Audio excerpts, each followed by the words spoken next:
பாடும் இனிய ராகம் இது. ஆனந்தம் எங்கும் பூக்கும் புதிய நேரம் இது. விண்ணவர் கீதம் மண்ணில் பாடிடும் வேதம் இது. விந்தைகள் கோடி செய்திடும் அன்பின் காலம் இது. நிலையில்லா இந்த உலகினிலே நீதான் என்றும் நிரந்தரம். உறவே உண்மை தாளாட்டுவேன், என் உயிரை நெஞ்சில் சீராட்டுவேன். இயேசுவில் அன்பார்ந்தவர்களே, வார்த்தை மனு உருவானார், நம்மிடையே குடிகொண்டார். வார்த்தை உயிருள்ளது, ஆற்றல் வாய்ந்தது, நம்மை வாழ வைக்கின்றது என்பதை இன்றைய பெருவிழா நமக்கு மகிழ்ச்சியோடு அறிவிக்கிறது. உங்கள் அனைவருக்கும் கிறிஸ்து பிறப்புவின் நல்வாழ்த்துக்களை தெரிவித்துக் கொள்கிறேன். வார்த்தையானவர் உருவெடுத்து இன்று பிறந்து ஏழ்மை வடிவை ஏற்று முழுமையாக நாம் அனைவரும் வாழ்வு பெற அந்த மாட்டுக்குடிலே அவர் பிறந்திருக்கிறார். பெத்லகேமிலே எத்துணை அற்புதம், எத்துணை அதிசயம்! எத்தனையோ பேர் கண்ட கனவா, இல்லது நமது வாழ்வை மாற்ற அவர் துடித்த அந்த உணர்வா? தந்தையாம் கடவுள் துடிதுடித்து நாம் வாழ்வு பெற, நாம் மீட்பு பெற இதோ பாலநேசு பிறந்திருக்கிறார். அந்த வார்த்தை எப்படி மனு உருவானார் என்பதை வார்த்தையோடு பயணம் செய்து சிந்திப்போம் வாங்க.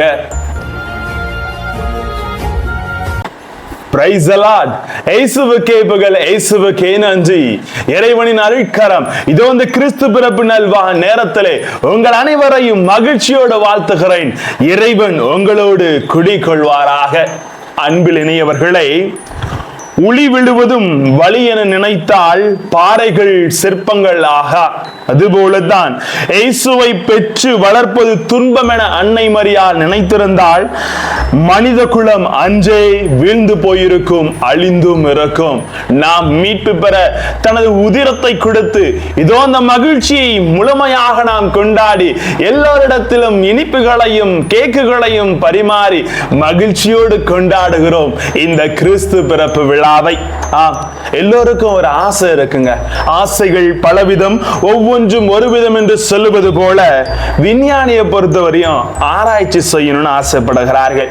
வியாபாரிக்கு லாபம் கிடைக்க வேண்டும் என்ற ஆசை, அரசியல்வாதிக்கு அதிகாரம் கிடைக்க வேண்டும் என்ற ஆசை, அர்ச்சகனுக்கு ஆண்டவரை வழிபட வேண்டும் என்ற ஆசை, எழுத்தாளனுக்கு எழுத்துகள் மீது ஆசை, துறவிக்கு அமைதியின் மீது ஆசை, ரசிகனுக்கு தலைவனாக வேண்டும் என்ற ஆசை, தாய்க்கு குழந்தையை மடியில் போட்டு அரவணைக்க வேண்டும் என்ற ஆசை, பிள்ளைக்கு தாயின் அன்பை முழுமையாக பெற்றுக்கொள்ள வேண்டும் என்ற ஆசை.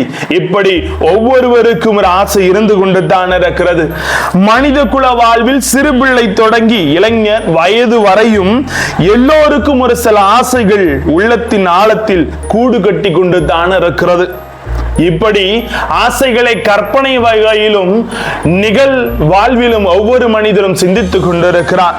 எல்லோருக்கும் ஒரு சில ஆசைகள் இருந்து கொண்டு தான் இருக்கிறது. ஒரு ஆசை நிறைவு பெறுகிற பொழுது அடுத்த ஆசை மனித இதயத்தை இறுக்கமாக தழுவி கொண்டு இடம் பிடிக்கிறது. அதுபோல 2000 ஆண்டுகளுக்கு முன்பு கடவுளுக்கு ஒரு ஆசை இருந்தது. அந்த ஆசை என்னவென்றால் தன்னல ஆசை அல்ல, தான் மட்டும் வளர வேண்டும் என்ற ஆசை அல்ல, மாறாக மனித குலத்தை மீட்டெடுக்க வேண்டும், மனிதனை நல்வழிப்படுத்த வேண்டும், மனிதனை புதிய பாதையில் அழைத்து செல்ல வேண்டும். பாவ வாழ்க்கை வாழ்ந்த மனிதனையும் பரிதவித்த மனிதனையும் வாழ துடிக்கும் மனிதனையும் முழுமையான பாதைக்கு கொண்டு போய் சேர்க்க வேண்டும் என்று கடவுளின் உள்ளத்தின் ஆழத்தில் மிகுந்த ஒரு ஆசை குடிகொண்டிருந்தது. மனித உள்ளங்களில் நிறைவு பெறாத ஒரு ஆசை இருந்து கொண்டிருந்தது. மனிதன் பாலைவனத்தில் விடப்பட்ட பயணியை போல தவிக்கின்றான். அவன் மனதில் உள்ள ஆசை எது, அந்த ஆசையை நிறைவு செய்யும் பாதை இது என்பதை மனித குலத்திற்கு காட்ட வந்தவர் தான் இயேசு. மனித குலத்திற்கு அப்பால் இருந்தவர் மனித குலத்திற்குள் நுழைந்து வார்த்தை மனு உருவாகி மனித உள்ளத்தில் குடிகொண்டார். அன்பார்ந்தவர்களே, யோவான் 1:4 சொல்லுவது போல ஒவ்வொருவனையும் ஒளிர்விக்கும் அவ்வொளி உலகிற்கு வந்தது, இருளை நீக்க ஆசைப்பட்டது என்று. மேலும் யோவான் அதிகாரம் 1:14 சொல்லுகிறது, ஒரே பேரான ஒளி அருளும் உண்மையும் நீதியும் விளங்கியது என்று சொல்லுகிறார். எப்படி என்றால், கோதுமை மணி போல் மண்ணில் விழுந்து மனித குலத்தை முழுமையாக மீட்டெடுக்க, அவர் மடிந்து நம்மை மீட்டெடுக்க இந்த பாலனேசு பிறந்திருக்கிறார். அன்பார்ந்தவர்களை, தட்டுத்தடி மாறி மனிதனை நிலைநிறுத்திய புதிய வழித்தடங்களை அமைத்துக் கொள்ளத்தான் கடவுள் இன்று நம்ம ஒவ்வொருவரையும் அழைத்திருக்கிறார். எப்படி என்றால், ஆலமரம் பலருக்கு பயன் கொடுக்கிறது அல்லவா?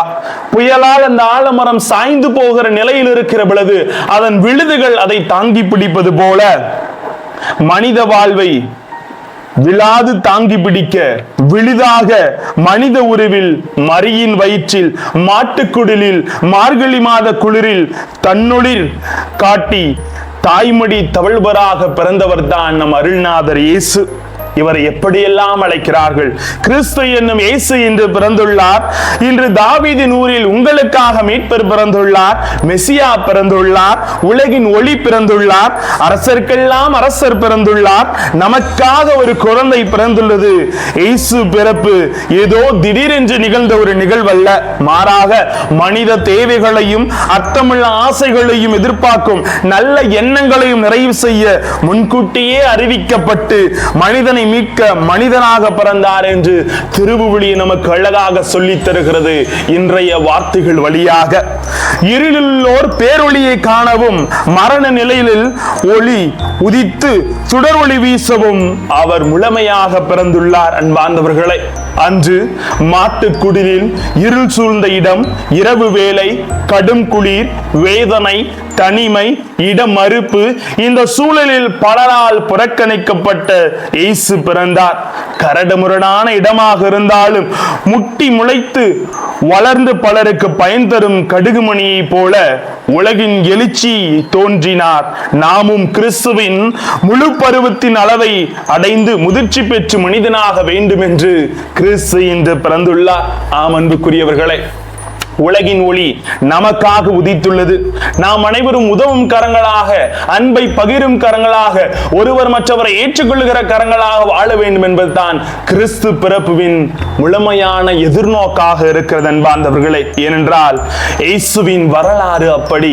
நம்மை மீட்டெடுக்க தனது ஒரே மகனை இந்த மண்ணுலகிற்கு அனுப்பி அந்த பெருவிழாவை இன்று மகிழ்ச்சியோடு கொண்டாடி கொண்டிருக்கிறோம். நான் பணிவிடை புரியாமல் பணிவிடை முழுமையாக ஏறெடுக்க வந்திருக்கிறேன். உங்களிடத்தில் நான் முழுமையான நான் தலைவன் என்ற ஆதிக்கம் செலுத்த வரவில்லை. தன்னையே ஏழ்மையின் வடிவேற்று அந்த மாட்டு குடிலில் பிறந்து நமது வாழ்வை தந்திருக்கிறார்.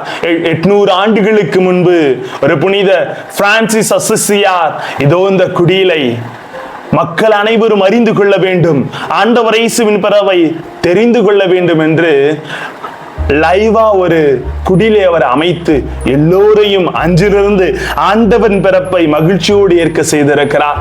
எங்கு அன்பில்லையோ அங்கு பாலன் பிறக்கவில்லை. எங்கு அமைதி இல்லையோ அங்கு பாலன் இல்லை.